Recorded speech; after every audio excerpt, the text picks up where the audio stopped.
ഇന്ന് ഉച്ചയ്ക്ക് നീലൂട്ടന് ചോറ് വാരി കൊടുത്തുകൊണ്ടിരിക്കുന്ന സമയത്ത് ഒരു കോളിംഗ് ബെല്ല് കേട്ട് കതക് തുറന്ന് നോക്കിയപ്പം ഒരു കൊറിയറാണ് കേട്ടോ. അപ്പോൾ അതിൻ്റെ പേയ്മെൻറ്റൊക്കെ ചെയ്ത് കഴിഞ്ഞിട്ട് ഞാനിങ്ങനെ നോക്കുമായിരുന്നു ഇതെന്താണ് സംഭവം എന്നേ.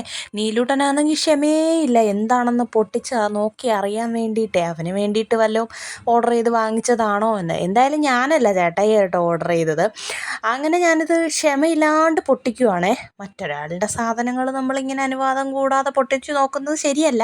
എന്നാലും എനിക്ക് ക്ഷമയില്ല ഗൈസ്. ചേട്ടായി വരുന്നവരെ ഇങ്ങനെ കാത്തു സൂക്ഷിച്ച് വെച്ചോണ്ടിരിക്കാൻ എനിക്ക് ഒട്ടും ക്ഷമയില്ല.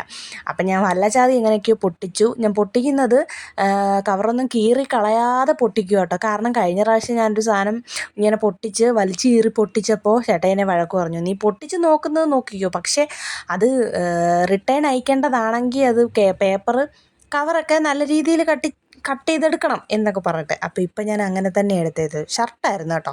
നീലോട്ട് നൈസായിട്ട് അങ്ങോട്ട് വലിഞ്ഞിട്ടുണ്ടേ. കാരണം അവനുള്ള സാധനമൊന്നും അല്ലെന്ന് അവന് മനസ്സിലായി. അച്ഛന് വേണ്ടിയിട്ടുള്ള ഷർട്ടാണെന്ന്. ചേട്ടായി 2 ഷർട്ട് ഓർഡർ ചെയ്തിട്ടുണ്ടായിരുന്നു കേട്ടോ. അപ്പോൾ ഇത് രണ്ടുമാണ് വാങ്ങിച്ചത്. അപ്പോൾ ഇത്രയേ ഉള്ളൂ. അടുത്ത വീഡിയോയിൽ കാണാം. Tata bye bye.